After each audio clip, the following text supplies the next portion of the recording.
Hey, Laura. Hey, Sonia. Hey, Sue. Let us get going here. I am super stoked to talk about today. I got to get the Facebook people involved here. All right. Good morning. At least it's morning where I'm at. Can you tell? I have my morning hair. So I know we're starting a little late today because this morning has just been freaking crazy. I am getting ready to go to Costa Rica tonight. I like almost forgot about it. I was like, "Ooh, can we go to the yurt next weekend?" And then I was like, "Oh, wait a minute. I'm going to Costa Rica for a business conference with my biz coach." And then so I was like, "Okay, I guess I better think about packing and stuff." But at this point, I've been traveling so long, like packing is not a big deal. Got the passport. We're ready to go. All right. So I hope you all have some awesome things planned for the rest of the year before the new year kicks in. I just think it's so weird. I'm looking at myself in the Zoom thing and it looks like I have no clothes on, and then I go like this. You can see it. All right. So today, what do I want to talk about today? Today, I want to talk about our daily routines. Okay? Because, my friends, so many times I feel like the way we start the day is we like the alarm goes off, we like hit the ground running, we go fucking crazy just trying to get shit done. And then we seem really busy all day. And at the end of the day, we're like, fuck, I didn't get enough done. There was so much I had to do. We're like, I'm so stressed. I'm so overwhelmed. Blech. Right. And so we don't want that ideally. I got to open my water. I ran out of my tea. So I'm drinking fizzy water right now. So when we have a routine in the morning and in the evening, then it helps us tolerate more craziness in between. And I know y'all's are freedom junkies. I know y'all's like really kind of resist often routine and schedules. You're like, I'm spontaneous. I can't stick to schedules. I hate using a calendar, yada, yada. Well, how is that working for you? Because if it's awesome and you're getting shit done and you're achieving your goals, then more power to you. But if you're like resistant to all that and you're not getting shit done, then it might be time to do things differently, because that's how we create different results, is doing things differently, right? And like, I mean, when I was a climbing guide, I lived out of my car. I'd wake up and be like, oh, maybe I should go drive to Joshua Tree today. It felt spontaneous, but I still had rhythm. If I really confess to myself, I still had rhythm. I got up when the sun started shining in my face in the car, right? I'd get up, I'd make my hot drink, I'd sit, I'd think about what I wanted to climb that day. Because back then there were no cell phones. No shit, no cell phones. I had to think, how am I going to meet up with friends? Like, oh, like who said they were going where? Or I'd go walk over to the board and I'd put my name up. Hey, it's Anna. If you want to come climb with me, I'm in spot, yada, yada, right? I had my routine that I did, even when I wanted to have a very spontaneous life of freedom, adventure, and purpose. So don't see this as something boring, but do see it as something essential to helping you create the best day possible. Because when you bookend your day with these routines that don't have to be long, by the way, when you bookend your day that way, you end up setting the tone for your day and then revisioning and reframing your day so that it serves you best. And that is what helps us change our mindset and helps us engage in practices that better serve us rather than ones that don't, and ones that hold us back and keep us stuck in shame and regret and all that bullshit, right? Okay, so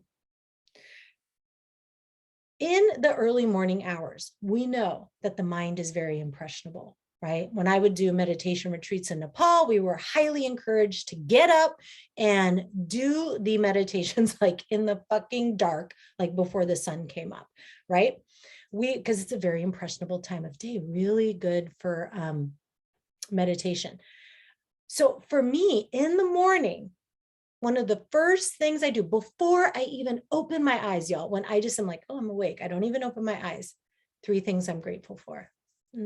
Just do that right now. if you're on here with me. What are 3 things you're grateful for? Think about it right now. I'm grateful I'm going to be going to Costa Rica.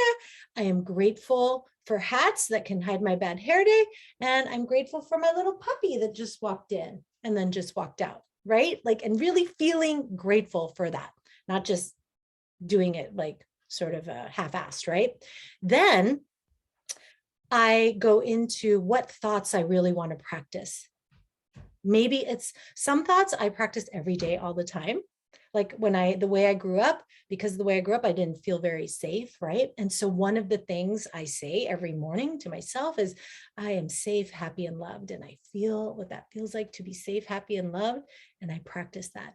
And then sometimes if I'm wanting to work on a goal, like let's say, okay, oh, I'm so excited to run today. If I'm trying to work on getting back into running or something, right?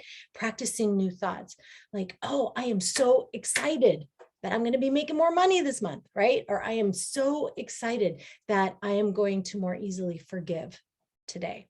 Whatever it is, whatever your goal is, whatever thought you're trying to plant, you can think that first thing before you even open your eyes, and then your mind is very impressionable and it will stay there.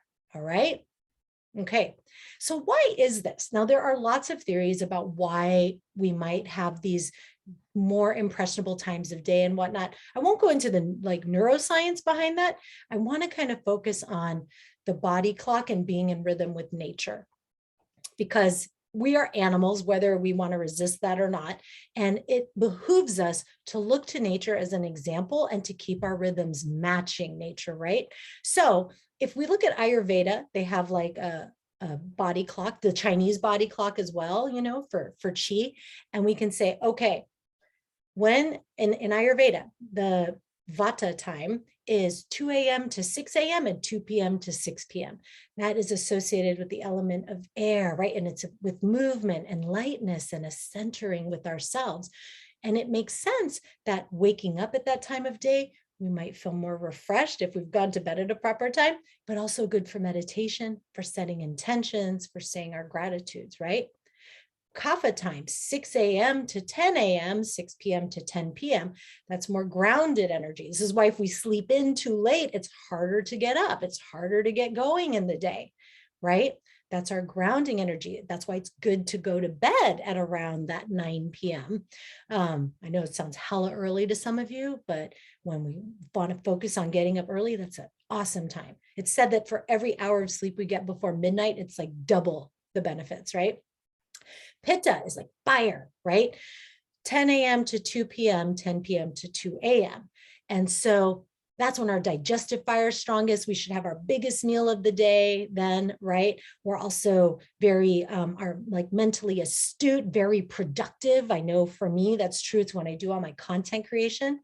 If we stay up too late and we don't go to bed during the kapha time, like between 9 and 10 p.m., then we stay up late, we might get a second wind. And because pitta kicks in again, we might get hungry again. Why am I hungry? It's after 10 o'clock, right? Or we were initially tired and we stay up too late. And then we come back and go, oh, I got a second wind. Get up and get creative. I know before I had a kid, some of my most productive times where I would write until like 2 a.m. and I loved it. But like that didn't serve my overall health, right?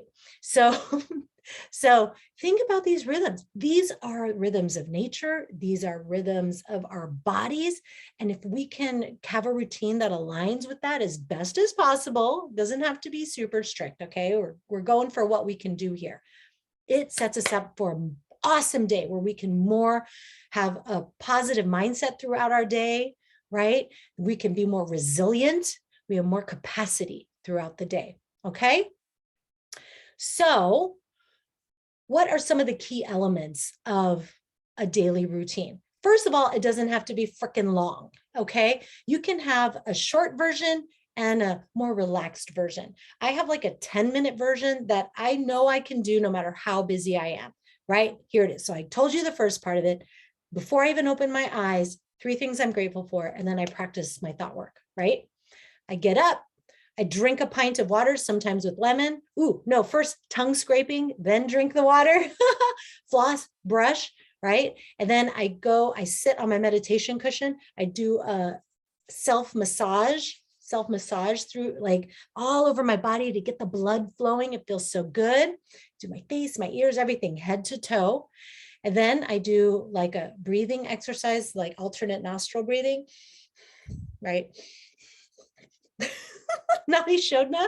I do the alternate nostril breathing, and then I sit for meditation. And if I'm in one of my quick ones, I'll just do like 5 minutes. If I'm having a relaxed one, I'll do 45 minutes.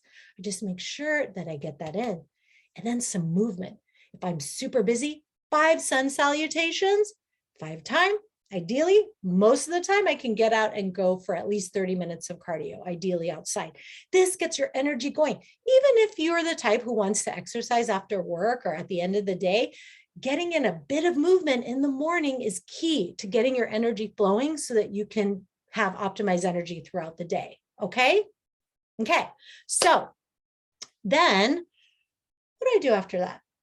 So midday, part of my midday routine is I make sure to get outside for at least 2 minutes, whether like I'd go for a quick walk or something, but if it's like minus fucking 14, like it has been, I'll just do like 5 sun salutations in the house. Okay. And then do a little bit of mindful breathing. Maybe it's just 3 breaths. Okay. And then my evening routine, I don't have as an extensive of an evening routine as I'd like, but because my kid needs rhythm, part of my routine has ended up being putting her to bed, which winds me down. And then I try to go to bed soon after her, because another practice that is really good for your day is getting up as early as possible. Like I said, during that Vata time, right? And so to do that, you got to go to bed a little earlier too. My goal is either like going to bed by 10 and getting up at 5 or 6, right? Going to bed at 9 sometimes is too early. Like I would never have time to talk to my husband, it feels like, if I went to bed at 9, but if I can, it's so lovely. All right. So let me make sure I'm covering some of the basics. Y'all have to go over to the to listen to the podcast that's dropping tomorrow for some of the details about this. But yeah, okay. Let me make sure here. Oh, skin brushing. I forgot the skin brushing. So that's one thing that you can do as well. Okay. Like to get the blood flowing, if you're not going to do the self-massage, you could get a dry brush and kind of go from the feet up when you're doing dry brushing, because you're brushing towards your heart to help flush those toxins. Okay. So those are just some tips, easy tips for you to create your morning routine. Why do we do this? Again, here's the reminder. You do it so that you set the tone for your day.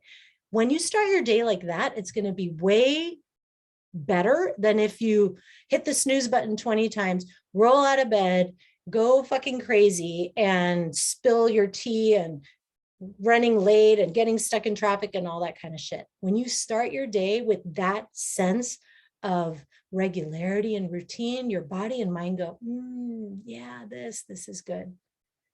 And then you can go on with your day and all kinds of crazy shit happens, but you got it because you bookended your day with routine. All right. So some kind of thought work, some kind of meditation, some kind of breath work, and some kind of way to get your energy going. And that meditation can be just 3 breaths, or it could be a 45-minute sit, whatever you want. Okay. Energize in the morning, calm and energize in the morning, relax and wind down in the evening. Midday, just kind of get the energy moving again. It sounds so simple, but it makes the biggest difference for your mental health as well as your productivity and in creating amazing things in your life, right? We are animals. Our body likes routine. This is why when we travel, some of us, we get constipated. We don't poop for a while, right? Even though we're stoked to be where we are and we're not even stressed. It's like, oh, what's happening? Because we're somewhere new. We're animals. Our bodies want routine. Okay. So go out there and do that for yourself. Okay. And let me know how it goes in the Rebel Buddhist Facebook group. I'd love to hear what your routine is. Remember, it could be so short or it could be long, whatever you like. You can have different versions. And I will talk to you later. I've got a Freedom School call coming up that I'm super stoked too. So if you're in Freedom School, I'll see you there. Okay. All right. Bye, everyone. See you, Angela, Laura, Sonia, Sue. Bye, y'all. Take care. Oh, you're welcome.